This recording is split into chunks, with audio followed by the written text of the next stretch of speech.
आज हम लोग इस वीडियो में फॉरेन जजमेंट और उस जजमेंट के एग्जीक्यूशन के बारे में पढ़ेंगे।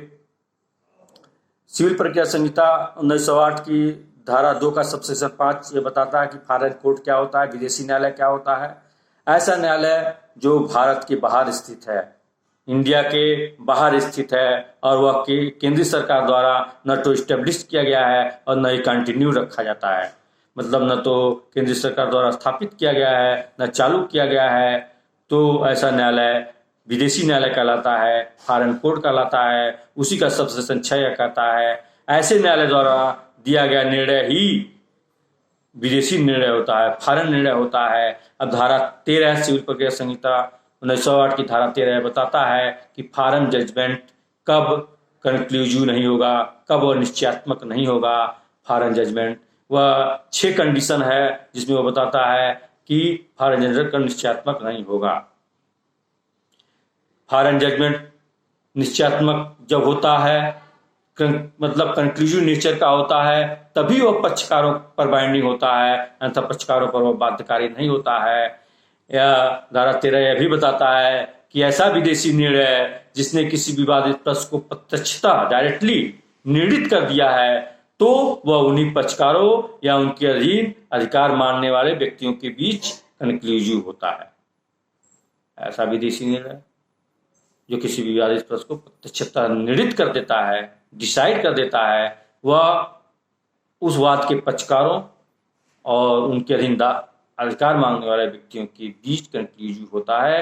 अब 6 कंडीशन के बारे में हम बात करेंगे जो यह बताता है कब जो है फॉरेन जजमेंट कंक्लूसिव नहीं होता है। जब वह सक्षम न्यायालय द्वारा नहीं सुनाया गया है, जब वह इनकम्पिटेंट कोर्ट द्वारा सुनाया गया है, तो विदेशी निर्णय कंक्लूसिव नहीं होता है। मतलब उसे सुनाने वाला कोर्ट, उस निर्णय को सुनाने वाला कोर्ट कंपिटेंट न हो। दूसरा यह कहता है कि जब मेरिट के आधार पर डिसाइड नहीं किया गया हो, तो वह कंक्लूसिव निर्णय नहीं होता है, कंक्लूसिव जजमेंट नहीं होता है। यहाँ मेरिट से क्या तात्पर्य है? मेरिट से तात्पर्य है कि जो वाद के दोनों पक्षकार हैं, वादी प्रतिवादी हैं, दोनों को अपना स्टैंड क्लियर करने दिया जाए, सबके स्टैंड को सुना जाए, दोनों पार्टी के क्लेम को सुना जाए, दोनों प्रश्नों को रीजनेबल सुनवाई का अवसर दिया जाए और तब कोर्ट मामले के तथ्यों पर विचार करने के बाद और सारी सुनवाई जो हुई है, सारे साक्ष्य लिए गए हैं दोनों पक्षों द्वारा, उस पर विचार करने के बाद जो निर्णय देता है और मेरिट पर दिया हुआ निर्णय कहलाता है। मान लीजिए कोई बात टेक्निकल आधार पर पहले ही खारिज कर दिया जाता है, तो मेरिट के आधार पर दिया गया निर्णय नहीं होता है। जैसे कि मान लीजिए कोई कोर्ट फीस की कमी हो और उसके आधार पर निर्णय खारिज कर दिया गया है, तो वह मेरिट के आधार पर उसके आधार पर वाद को खारिज कर दिया गया हो, तो मेरिट के आधार पर दिया गया निर्णय नहीं होता है। सी कहता है जब इंटरनेशनल लॉ का इनकरेक्ट व्यू हो तथा इंडियन लॉ को उस जजमेंट में रिकॉग्नाइज करने से इनकार कर दिया हो। यहां मतलब है कि तभी एक कंक्लूसिव होगा जब इंटरनेशनल लॉ का करेक्ट व्यू होगा और उस मामले में जो जजमेंट दिया गया है उसमें जो इंडियन लॉ है उसको रिकॉग्नाइज किया गया हो, उसको मान्यता प्रदान किया गया हो, तो ही जो है वह कंक्लूसिव होगा। अन्यथा यदि इनकरेक्ट व्यू होगा इंटरनेशनल लॉ का या जजमेंट में इंडियन लॉ को रिकॉग्नाइज नहीं किया गया होगा, तो वह कंक्लूसिव जजमेंट नहीं होगा।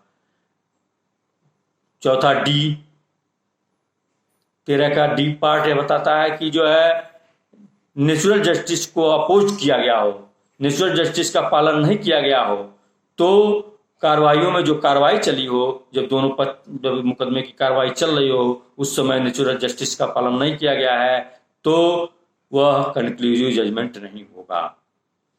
नेचुरल जस्टिस का मतलब यह है कि जैसे प्रतिवादी को सुनवाई का अवसर न देना, प्रतिवादी को नोटिस न जारी करना, उसके बाद भी निर्णय दे देना, तब नेचुरल जस्टिस का पालन नहीं माना जाएगा। इस प्रकार दिया गया निर्णय कंक्लूसिव नहीं होगा, निश्चयात्मक नहीं होगा।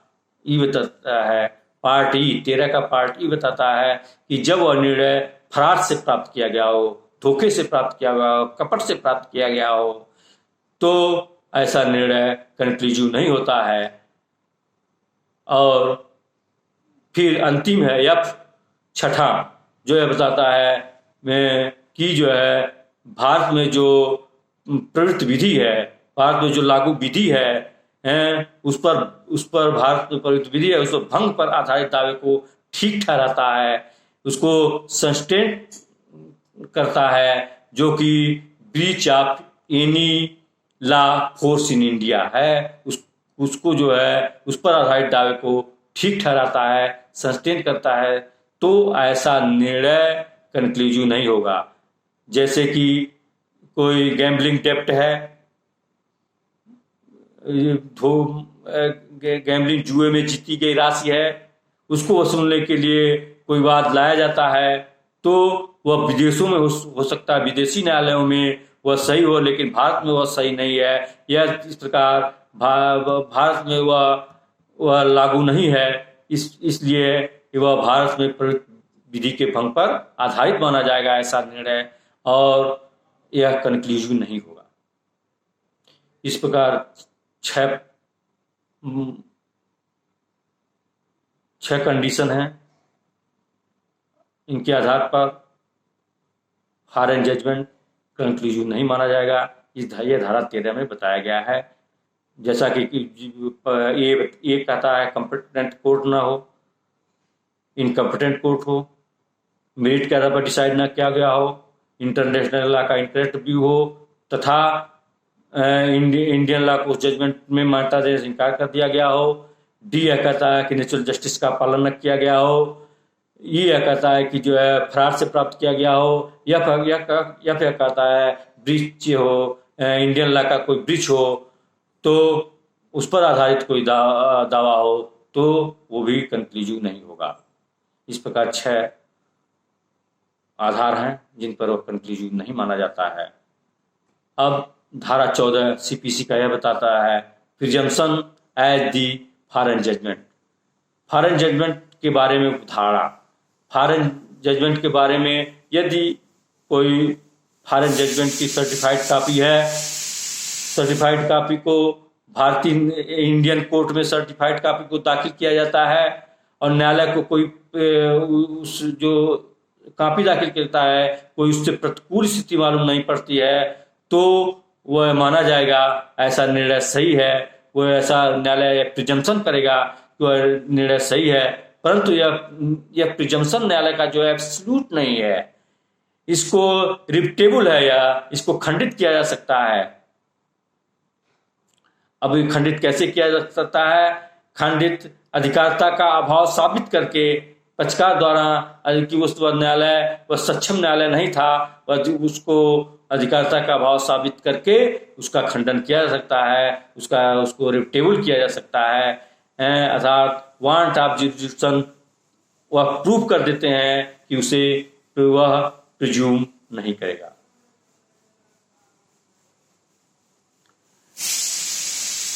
इस प्रकार जो है धारा 14 खत्म हुआ। अब हम इसके एग्जीक्यूशन के बारे में पढ़ेंगे कि जो फॉरेन जजमेंट का एग्जीक्यूशन कैसे होता है। फॉरेन जजमेंट के एग्जीक्यूशन के बारे में ये पहले हम धारा 44A के बारे में पढ़ेंगे। धारा 44A क्या कहता है?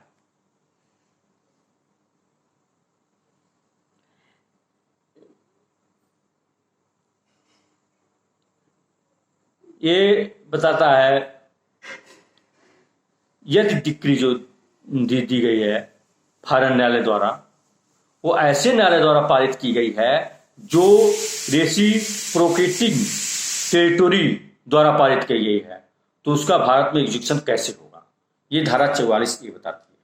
धारा 44A बताती है कि रेसिप्रोकेटिंग टेरिटोरी द्वारा व्यतिकारी राज्य द्वारा, राज्य क्षेत्र द्वारा यदि डिक्री पारित की गई है तो भारत में उसका एग्जीक्यूशन क्या होगा, कैसे होगा। लेकिन पहले हम ये रेसिप्रोकेटिंग टेरिटोरी क्या होती है, रेसिप्रोकेटिंग कंट्री क्या होता है, कौन सा रेसिप्रोकेटिंग कंट्री होता है, इसको हम समझेंगे।